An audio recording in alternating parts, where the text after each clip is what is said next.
Voilà, moi, ce qui m'intéresse, c'est vraiment de connaître votre vision. Comment vous voyez les choses? Vous avez eu beaucoup de collaboratrices déjà en Mhm, agence, mhm, mhm. et également l'entrepreneuriat au féminin dans l'immobilier, en tant que créatrice d'agence immobilière porteuse de la carte professionnelle. Ouais, ouais, ouais.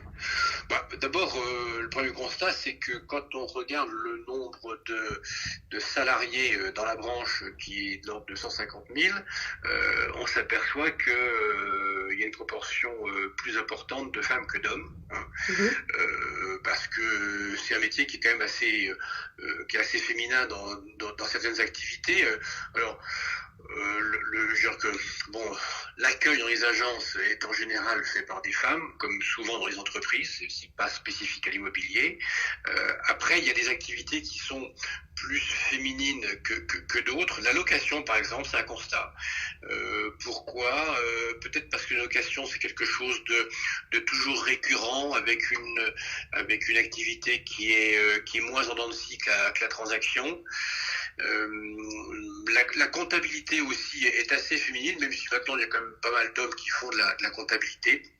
Mhm. En négociation, on a hommes et femmes, on le voit bien.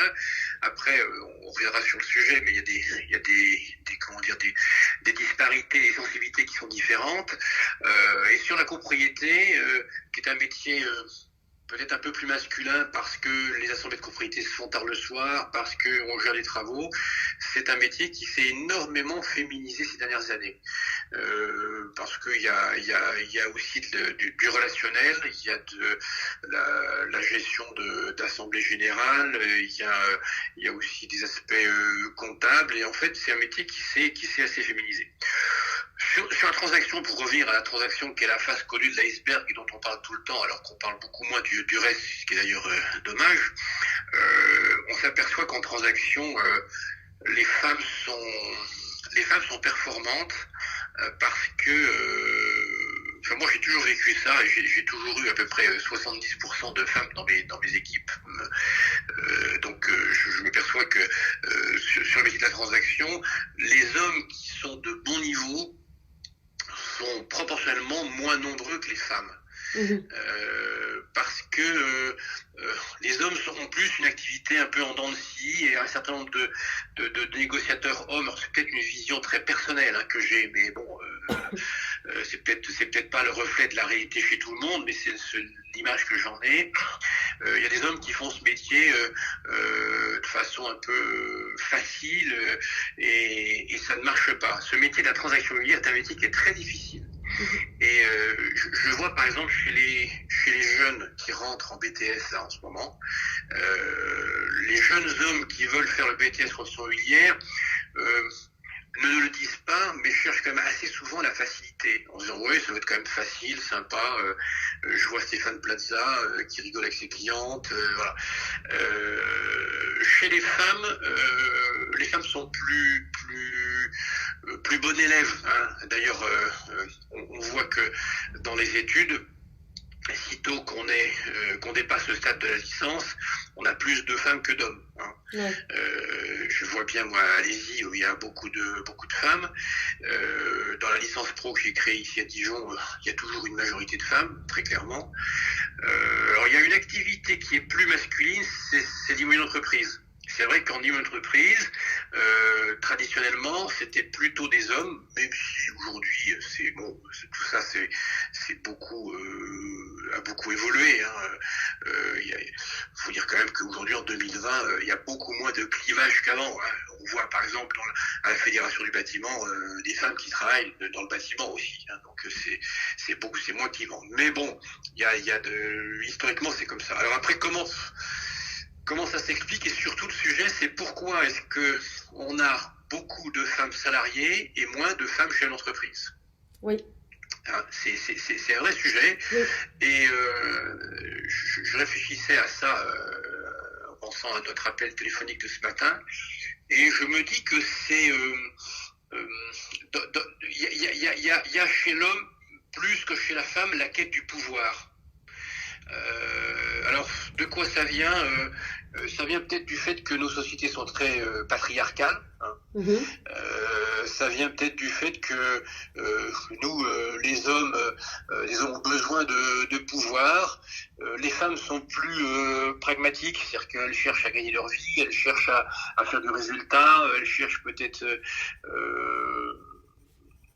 elles sont peut-être plus pragmatiques, mais chez l'homme, il y a toujours cette quête de pouvoir, en étant patron d'une agence, patron d'un groupe, patron d'un réseau, patron d'un syndicat, patron, etc., etc. Et si on regarde les 3 syndicats qui gèrent la profession, c'est 3 hommes, et il n'y a jamais eu de femme à la tête des 3 syndicats qu'on connaît, hein, Eh oui, aucun. tout à fait. Ça va peut-être changer pour l'un des 3 l'année prochaine, mais enfin cette année. Mais bon, Ouais. c'est quand même fou, quoi. Et chez Orpi, on a une femme maintenant qui est présidente, mais Oui, il a fallu combien de temps avant qu'il y ait une femme qui soit présidente d'un réseau, hein. on est d'accord. Mais je pense que ça vient du fait que le pouvoir est quelque chose qui est plus recherché par les hommes que par les femmes. Je crois que c'est dans notre culture judéo-chrétienne. Je crois que ça vient de notre culture, hein. Oui. Oui, c'est Voilà. ancré, c'est la faute de personne en fait. C'est que c'est inscrit depuis la nuit des temps et puis c'est comme ça en fait. Oui, oui, oui. Et c'est pas. Alors, moi, je ne suis pas d'accord avec cette idée qui tend à dire que les hommes font tout pour empêcher les femmes d'accéder. Non, Oui, non. moi, je vous dis un truc. Pour avoir accédé à un petit niveau de pouvoir, parce qu'il faut quand même toujours rester modeste, j'ai eu des bâtons dans les roues pendant 25 ans, et les bâtons qui m'ont été mis dans les roues, ils ont été mis par des hommes, pas par des femmes, hein. Oui. C'est la quête du pouvoir, qui est un truc qui est assez masculin, assez macho, assez patriarcal. Voilà, c'est comme ça. On n'imagine pas dans une meute de loups que le chef de la bande, ça soit une louve. Eh Oui, oui. voilà, donc je pense qu'il y a un côté qui relève de notre histoire, de notre culture, qui est là, bon, qui est quelque chose contre lequel, enfin, je pense que les choses sont en train d'évoluer dans le bon sens. Et quand je dis dans le bon sens, c'est parce que justement les femmes ont cette raison que les hommes n'ont pas toujours, avec cette quête du pouvoir qui peut être, comment dire, qui est pas forcément structurée, quoi. C'est une volonté, c'est plus un sentiment, une envie, une pulsion que la raison. Vous voyez, donc Bien c'est sûr. plus la raison que la passion. Donc je pense que les femmes modèrent tout ça, et en tout cas dans une entreprise, le fait qu'il y ait des hommes et des femmes, c'est extrêmement bénéfique. Moi, je sais que j'ai travaillé avec des femmes.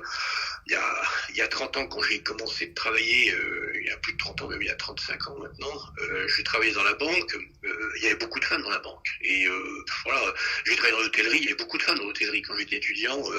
Et travailler avec des femmes, c'est toujours c'est plaisant, c'est un équilibre. Et je crois qu'il faut rechercher tout le temps l'équilibre. Alors après, l'équilibre, il se fait aussi, non pas seulement qu'entre hommes-femmes, il se fait aussi entre jeunes et moins jeunes, il se fait aussi Bien sûr. entre gens diplômés et d'autres moins diplômés. Enfin, il y a de tout, hein. Il faut, voilà. Mais après, alors, si on parle de l'immobilier au sens large, c'est complexe parce qu'il y a à la fois des gens qui sont dans l'entretien, dans le marchand de biens, dans la rénovation, dans la construction, dans la promotion, et puis des gens. Alors, les femmes qui sont dans la promotion sont des femmes qui ont plus souvent un caractère d'homme, si je peux me permettre l'expression. Mais si on reste sur le logement et sur la gestion du logement, c'est-à-dire la gestion comptable, la gestion de propriété, la gestion de revente des logements, c'est un métier où ce sont des activités où les femmes ont une sensibilité que les hommes n'ont pas toujours. C'est-à-dire que les hommes voient tout de suite le matériel, la femme voit le bien-être. C'est-à-dire dans le logement, ce qui est important, c'est d'être bien chez soi, c'est d'avoir... le logement, c'est quand même l'endroit où on se retire quand on veut se ressourcer, se reposer, se retrouver face à soi-même. Oui. Et les femmes sentent plus ça que les hommes, à mon sens. Mhm. Et c'est pour ça aussi que pour revenir à la transaction, la face connue de l'iceberg, les femmes réussissent bien parce qu'elles comprennent bien les enjeux, et on sait bien que quand un couple vient cherche un logement, 4 fois sur 5, c'est plus la femme qui emporte la décision que l'homme. Oui. Oui, oui. Ça, c'est vrai. Au-delà de la partie donc collaboratrice en agence, moi j'ai fait un constat au sein du fichier MEPI, c'est que sur en tout cas les 13 départements que j'ai en charge, et donc ça représente 450 agences, j'ai à peine 20% de femmes à la tête de leurs agences. Ouais. Même dans certaines villes où j'ai des groupements où j'ai pas du tout de femmes lors des réunions patrons. Alors que c'est un métier qui s'est énormément féminisé. On le disait tout à l'heure, en agence, on a des négos, mais on a aussi des assistantes, on a aussi des managers, on a aussi des directrices. Mais des porteuses de la carte professionnelle, on en a vraiment très peu. Comment vous expliquez ça? Enfin, Bah, c'est aujourd'hui pour porter la carte professionnelle, créer une entreprise et gérer une PME, il faut être un peu maso, hein. Il faut être un peu maso, hein. c'est Non, non, vrai, mais c'est vrai. c'est-à-dire que si vous voulez, en dehors de la réglementation, loi Hoguet, garantie, RCP, registre, reçu, etc., formation, faut ajouter quand même aussi la déontologie, Tracfin, RGPD, Blocktel, Ouais, c'est très lourd. et Mm. gérer les salariés, etc., etc. Donc il faut avoir un peu d'inconscience, puis il faut avoir de l'énergie, oui, de la conscience parce que l'énergie les femmes l'ont, mais plutôt de la conscience. Et c'est vrai que quelquefois aussi on se dit mais tout ça pour ça.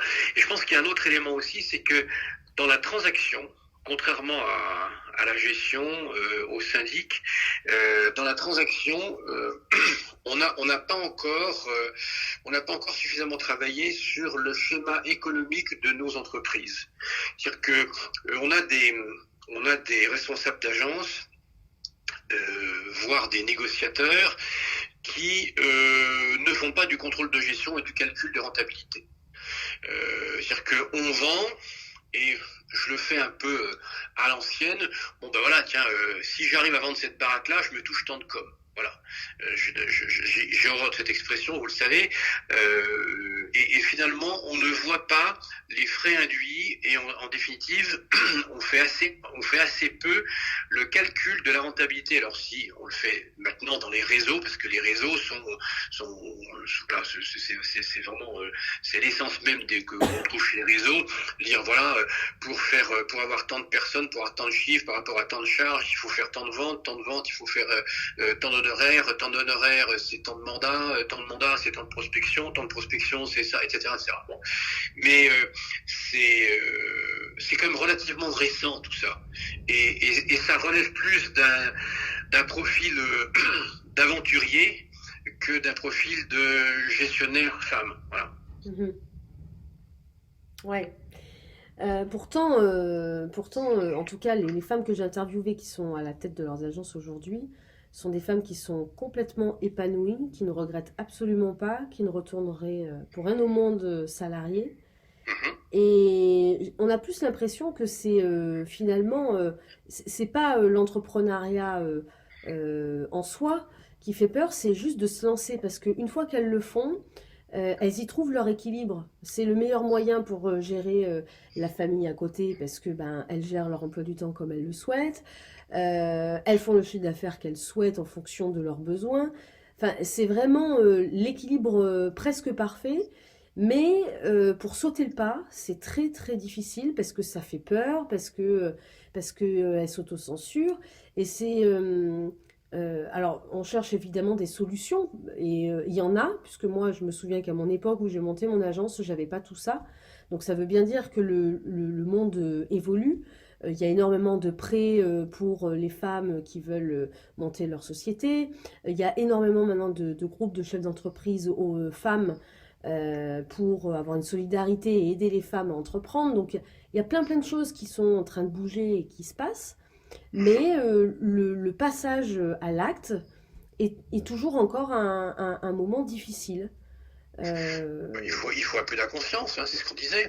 ouais, Moi, je vois bien que bon, Véro, quand elle s'est installée, on en a discuté ensemble et c'est vrai que moi, je l'ai poussé à le faire. C'était pas forcément l'idée qu'elle avait. L'idée qu'elle avait, c'était de retrouver un poste de manager dans un grand groupe. Et moi, je lui ai dit, écoute, à Dijon, quand tu as fait Next City et que tu as bossé un peu à droite et à gauche, tu vas avoir du mal.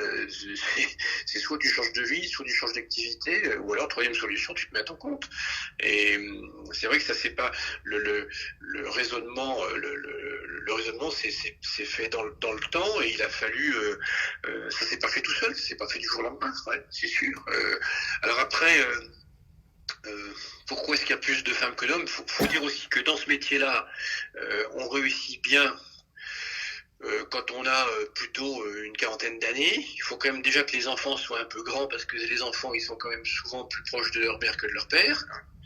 Ou alors il faut qu'il y ait des couples avec des équilibres. Il faut qu'il y en ait un peut-être un qui soit salarié, l'autre qui soit à son compte. Et jusqu'à maintenant, dans notre société patriarcale, celui qui sécurisait les choses, c'était plutôt la femme avec que des salariés, et c'était plutôt l'homme qui prenait les risques. Voilà. Ça, c'est un peu dans la tête, dans notre culture, ça, encore une fois. oui, oui, tout à fait.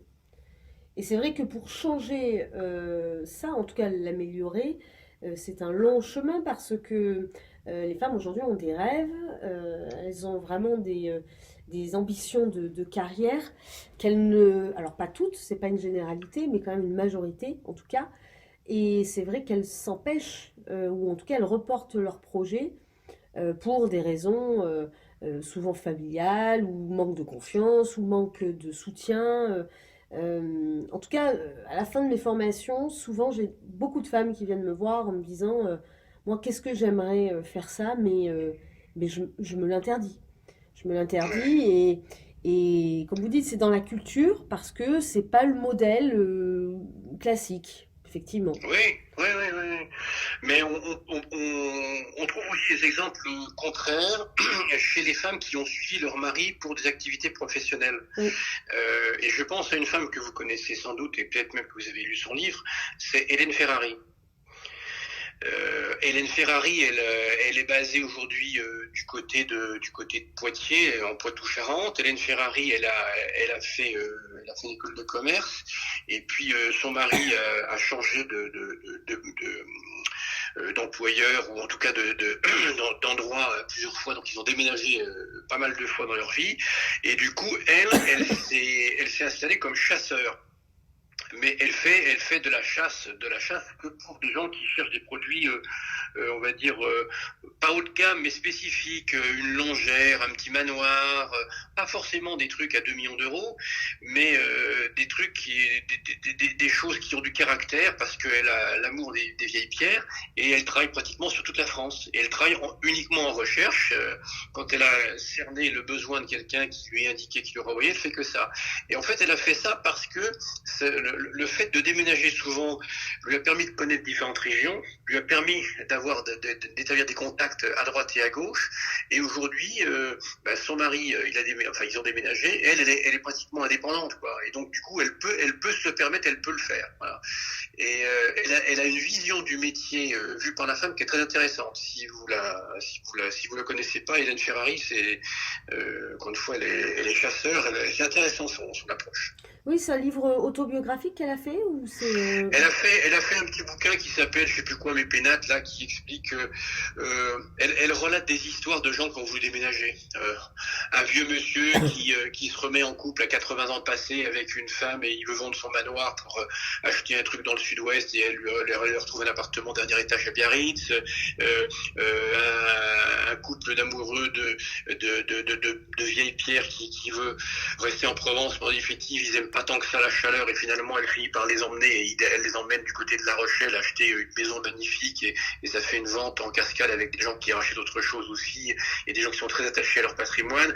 Enfin, du coup, elle a une vision du métier et de l'écoute client qui est très féminine pour le coup. C'est-à-dire Mm. qu'elle écoute vraiment les gens, elle est très sensible à l'utilisation des bons mots, à, à l'histoire, au patrimoine. C'est vrai que ça donne une approche qui est beaucoup plus féminine que masculine. Ouais, c'est très intéressant. Mais je vais regarder, voir si je peux acheter son livre, Ouais. voir un peu ce qu'elle dit dedans, parce que effectivement, de toute manière, toutes les visions sont bonnes à prendre. Le but, c'est vraiment de donner un maximum d'espoir en disant, voilà, c'est possible de le faire, parce qu'on a souvent des a priori en étant à l'extérieur. Je pense qu'il n'y a pas d'âge pour entreprendre, c'est une question de ressenti, ce qu'on a dans les tripes, si on le sent ou on ne le sent pas, en fait, ça nous appelle ou ça ne nous appelle pas, mais je pense qu'il faut écouter aussi ce qui nous appelle. Et après, moi, ce qui m'intéresse, c'est qu'est-ce que vous donneriez comme conseil à ces femmes qui, justement, s'empêchent de réaliser leurs rêves? Quels conseils vous pourriez leur donner pour qu'elles aient envie de se lancer? Moi, de toute façon, je pense qu'il faut oser. Il faut oser. Après, le problème, c'est que dans notre culture, on a peur de l'échec. On a peur de l'échec parce qu'ici, un échec, c'est terrible, alors que dans d'autres pays, un échec, c'est au contraire un apprentissage. Il faut oser. Et je pense que souvent, les femmes qui osent ont plus de réflexion en amont qu'un certain nombre d'hommes. En tout cas, dans ce métier-là, quand je vois tous les hommes qui ont fait de la négociation et qui finalement sont installés leur compte et ont créé des agences qui n'ont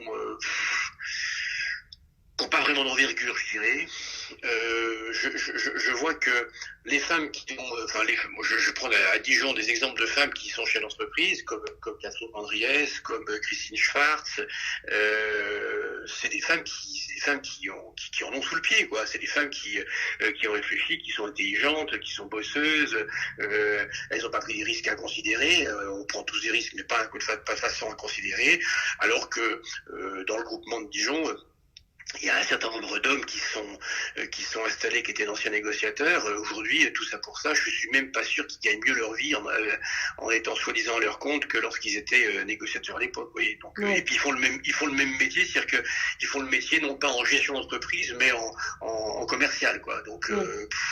alors c'est peut-être pas la généralité, mais je pense pour autant quand effectivement je vois ces femmes, je crois que si on faisait une étude sur les femmes qui sont agents immobiliers, on serait surpris de voir que ce sont des femmes qui ont la tête sur les épaules et qui ont lancé une entreprise en prenant précautions, en faisant la prévisionnelle, enfin voilà.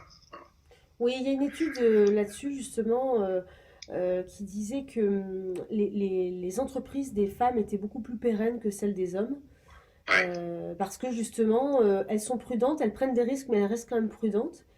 ouais, Et sur le long terme, c'est ce qui marche le mieux. Donc, mais ça, je pense, c'est une question de caractère. Mais elles ont forcément des qualités qui peuvent leur servir pour la suite. Après, le problème, c'est juste l'impulsion, se lancer, c'est sauter, on est au bord de la falaise et on saute ou on saute pas, quoi. Voilà. Ah ben ça, de toute façon, alors on a tous ce moment-là, et c'est vrai que si on réfléchit moins, on le fait plus vite. Voilà. Oui, Donc il y a oui, c'est peut-être de sûr, ça. c'est Voilà. sûr. Ok, Mais après, une fois qu'on l'a fait, on se dit j'aurais dû le faire plus tôt. mais c'est ça. Donc moi je dirais à toutes les femmes qui veulent le faire, je leur dirais écoutez, chaque fois que j'ai rencontré une femme qui l'a fait, et nous c'est pareil, on se dit ben, finalement j'aurais dû le faire plus tôt. Donc vous avez a priori au moins autant, voire plus de qualité que les hommes pour prendre des risques mesurés, et quand vous l'aurez fait, vous vous direz j'aurais dû le faire plus tôt. Donc allez-y. Ouais, c'est une belle phrase de fin. Parce que ça résume beaucoup ce qu'elles me disent, en tout cas celles qui ont leurs agences, où elles ne regrettent absolument pas et au contraire, c'est presque la solution pour trouver l'épanouissement presque parfait. Parce que jusqu'à présent, et puis c'est des femmes qui ont un peu de bouteille, qui ont roulé leur bosse, et qui disent, voilà, par expérience, aujourd'hui, il n'y a pas de modèle mieux que celui-là, en tout cas. Et peu importe l'âge des enfants, peu importe la profession du mari, voilà, c'est vraiment un Ah oui. épanouissement Et complet. puis, je dirais une dernière chose peut-être, c'est que dans l'esprit de tout un chacun, l'agent immobilier n'a pas encore l'image qu'on souhaiterait qu'il ait. Hein, même si ça va mieux qu'il y a 20 ans, 30 ans ou 40 ans, parce que moi je suis rentré dans le métier dans les années 80, je peux vous dire que l'image elle a quand même beaucoup évolué. Hein. Mais c'est pas encore quand on dit qu'est-ce qu'il fait, bon il est agent immobilier, oui il est agent immobilier, bon oui il est agent immobilier. Mais quand on parle d'une femme qui est agent immobilier, euh, il y a une, il y a moins cette petite suspicion qu'on trouve vis-à-vis d'un homme. Oui, c'est vrai. Ça, c'est vrai. Et fort de ça, je veux dire que dans l'esprit des clients, une femme qui dirige une agence immobilière, on a moins la suspicion, on a moins l'interrogation sur le fait que bon, est-ce que c'est quelqu'un qui travaille bien correctement, etc.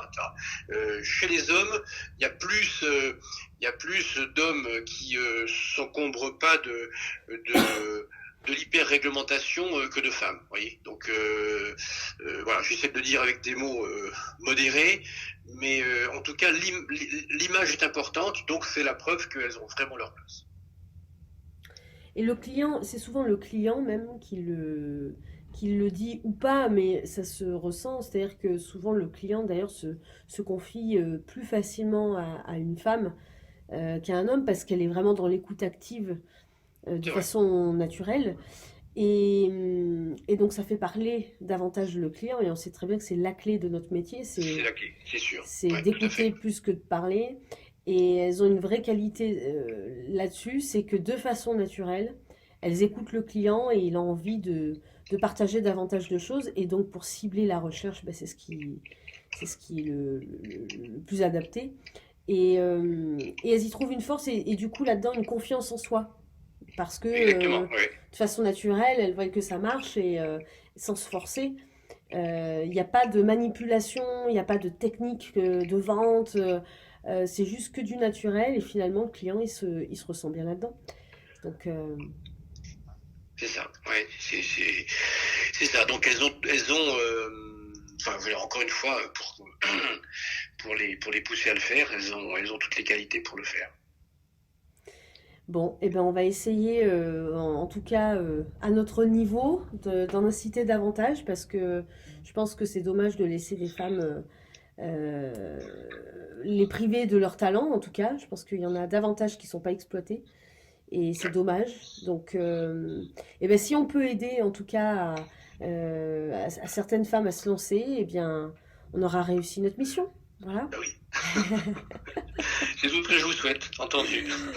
Je vous ferai part par la suite, parce que là c'est un peu prématuré, mais quand vraiment il sera en cours d'édition, je vous enverrai toute la partie paperasse pour que je Oui, puisse oui, vous bien sûr. citer, etc., pour que vous me donniez votre accord. D'accord, ouais. Voilà. Donc ça, je vous l'enverrai par mail, je reprendrai contact avec vous à ce moment-là. Mais voilà, et puis comme ça sera aussi l'occasion de vous tenir informé de sa date de sortie. Voilà. Entendu, parfait. En tout Merci. cas, ben, merci beaucoup du temps que vous m'avez accordé. C'est très très Je gentil de vous en votre prie. part. Et je suis flattée que vous participiez à ce livre parce que je pense que vous apportez une vision encore propre à vous. Donc merci pour ça et puis vous embrassez Véronique de ma part. Entendu, ça marche. Merci À beaucoup. bientôt. Très bonne journée, à Merci. Au bientôt. Au revoir. revoir.